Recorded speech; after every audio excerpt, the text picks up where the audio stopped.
Hello, hello, hello, everyone. Good morning, good afternoon, good evening. So in this portion of Chakra Healing by Margarita Alcantara, I'm going to break each chakra up into a separate video simply because the information is very similar. There's just a few things that change as far as the methods or where you're going to place things or what you're going to say, the crystals or essential oils that you will use, and the yoga poses. But the ritual is the same, if that makes sense to you. So to make it easier, I'm just going to make a series just focusing on one chakra at a time. And then in the last, when I'm done with all of those, we'll talk about how to heal multiple chakras. So I'm going to make a few of these just back to back to back, and I'll post one or two of them at a time so we can move through them quickly or quicker. And I hope that that works out for you. I hope that that's okay. I did try to make a video talking about half of them all at once, but it was just too redundant for a person that may be looking to work on just one or two. And the information was very the same, but I didn't want to rob anybody and skimp through that information, assuming that you're listening to it from the start. So I thought this would be better as, you know, you're looking through them or listening to them individually. So with that being said, we're going to start with the root chakra. And as a reminder, the root chakra, you may also hear it referred to as the Muladhara. That is the Sanskrit name, or Muladhara is also how some people say it. If you're doing a Google search and you see that name come up, or some videos on YouTube, it's the Muladhara, and that's the Sanskrit name. And again, as a reminder, the root chakra is located at the perineum, which is between the genitals and at the base of the spine. So let's go ahead and talk about things we can do to unblock a blocked root chakra. The root chakra is all about being grounded, feeling secure that your basic needs are being met, and feeling connected to your family and tribal consciousness in healthy ways. The following meditations, crystal techniques, essential oil applications, and yoga postures will help you connect with what you may be holding in that chakra. Most importantly, they'll help you initiate connection with the energy vortex within you, so you may open into the wisdom it holds. So we're going to start with the meditations for root chakra. Here's an easy, tried and true meditation and visualization to connect with your root chakra. While sitting or lying comfortably, take 3 slow, deep breaths. Each time you inhale, imagine the breath energizing your perineum, the area between the genitals and the anus. Each time you exhale, release anything you may be holding in that area. This might be fears, pain, or even expectations of how you're supposed to feel while doing this meditation. Personally, I find that holding my hands over my heart as I meditate on each chakra helps me to connect to the chakra I'm concentrating on more quickly. You may want to put one hand over the heart chakra and the other hand over the pubic bone, the bony area where your pubic hair begins. Another hand position is placing both hands at the lower aspects of your hips. You're going to wake up the connection. This is the other part. Wake up the connection with the root chakra by gently tapping at the top of the pubic bone or both sides of your lower hips, or by gently massaging the area in a small circular motion with your first 2 fingers. With each following breath, inhaling and exhaling through the nose, continue directing your breath to your root chakra. Imagine a red sphere of light in that area, pulsing and growing larger. Those who identify most with male energy should whirl the sphere clockwise, and those who identify most with female energy should whirl the sphere that they're visualizing counterclockwise. As you drop deeper and deeper into a calmer state, ask your root chakra what it needs right now. Allow yourself a few more breaths to see if you receive any feedback. It could be in the form of a word, sound, song, image, color, feeling, or intuition. Then act on the feedback you get. If you don't have any yet, not to worry. It will come as you continue practicing. If you don't receive any of the intuitive hints listed previously, but instead feel an awareness in that area, similar to a pulsing anywhere at your lower hips and even traveling down your feet, you are connecting with your root chakra. Caution when doing this meditation and visualization. Because this practice takes some time to cultivate, be patient with yourself. If you find yourself starting to feel pain in the lower back or legs, you are pushing yourself too hard. It's time to take a break and revisit when you're more rejuvenated. Also, as you perform your meditation, understand that even seasoned meditation practitioners get what's aptly termed monkey mind, where other thoughts begin to enter your mind and may momentarily distract you. Just take this as a chance to observe the thought without judgment. Let it pass through and gently bring yourself back to center. Crystals. Ruby, garnet, black tourmaline, bloodstone, hematite, obsidian, onyx, red jasper, lodestone, smoky quartz, and fire agate are the crystals that resonate with the root chakra.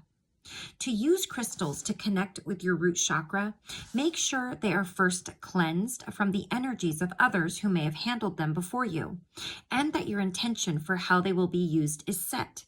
You can clean your crystals by smudging them with white sage. Simply light the tip of a white sage bundle until it begins to smoke.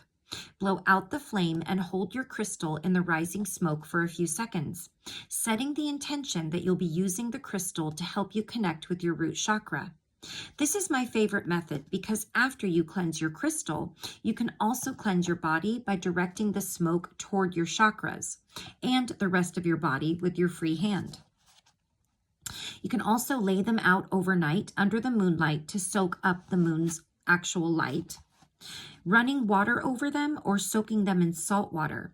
When cleaning with water, use caution. Any stones that rate low on the Mohs hardness scale, which is a scale that helps identify mineral specimens and compares the resistance to being scratched, may get damaged or dissolve as a result. Now that you've cleansed and charged your crystals, you can work with them in a few ways. Get into a comfortable seated or lying down position. Hold the crystal in your left hand, the receiving hand, so you can receive the crystal's healing energy. Notice what you pick up from the crystal. Does it feel like a throbbing in your hand or like static prickles? Or do you just have a simple awareness of its energy? If you don't feel any of these things, that's okay. Sometimes it takes a while to create an awareness with the stone's energy. You may ask the crystal to help you connect with the wisdom of your root chakra. Allow your mind and heart to open to feedback in the way of images, colors, sounds, words, memories, emotions, or other impressions that may flow through you. Keep in mind that working with crystals can take some getting used to. If your root chakra doesn't open into epiphany right on the spot, which is unlikely on a first try, but anything is possible, understand that you are still one step closer to being more connected with it. Be compassionate with yourself and know that it is on the way. Alternately, while lying down, place your selected root chakra crystal on top of your pubic bone. Take 3 slow and deep breaths. Allow yourself to drink in the energy of the crystal. As with the preceding holding technique, you may feel the energy in the area pulse, like a gentle heartbeat. You may feel a slight static energy traveling anywhere from your lower hips to your feet, or you may have an awareness that the crystal's energy is interacting with your energy. If you don't feel any of these things, that's okay. Consider saying the affirmation listed in the last paragraph of the essential oils section to more intentionally connect with your root chakra. And that's the next thing that we're going to talk about here. Myrrh, vetiver, sandalwood, patchouli, and spikenard are the essential oils that correspond with the root chakra. To use a single oil or blend of oils to help you connect with the root chakra, add 5 or 6 drops maximum per oil to a dime-sized portion of carrier oil, such as jojoba oil.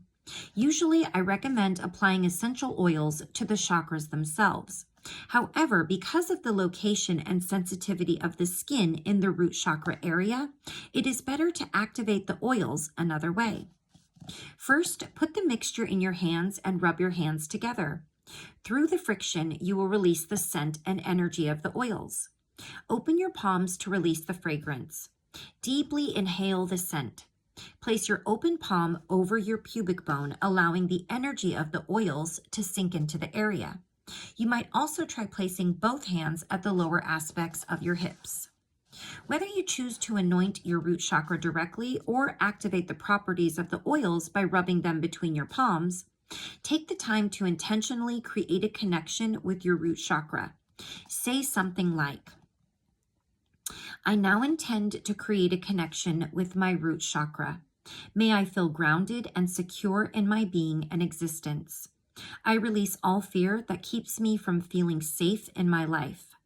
I ask to be supported in the trust that all of my basic needs in life are met, that I am connected in healthy ways to my family and tribal consciousness, and that allows me to move with the ebb and flow of life. And so it is. And again, you can use that same one for one of the meditation techniques we just went over.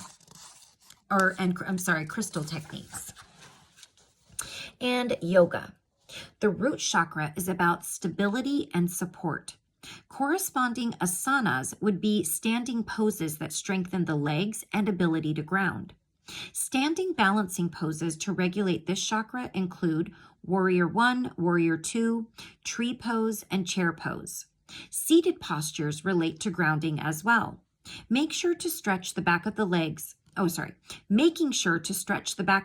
is helpful with standing forward bend and head to knee pose.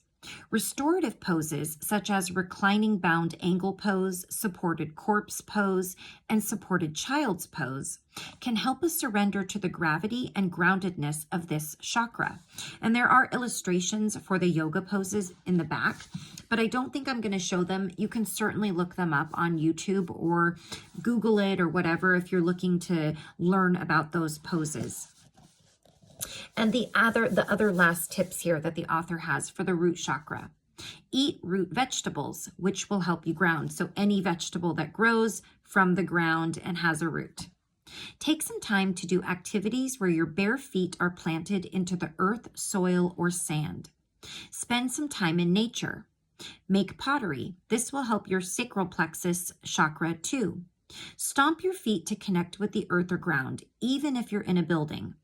Chant the mantra sound for this chakra, which is L-A-M, LAM. Okay, so we're going to stop right there. And in my next video, which I'm going to make right now, we're going to read about the sacral plexus chakra, or the Svadhisthana, which is located 2 inches above the navel. Sorry, I'm still learning the exact locations myself and the Sanskrit names, but I am getting better as I work with them. So I'll see you soon in that video if that's something you want to learn more about. Until then, take care of yourself, take care of those around you. I'll see you again soon.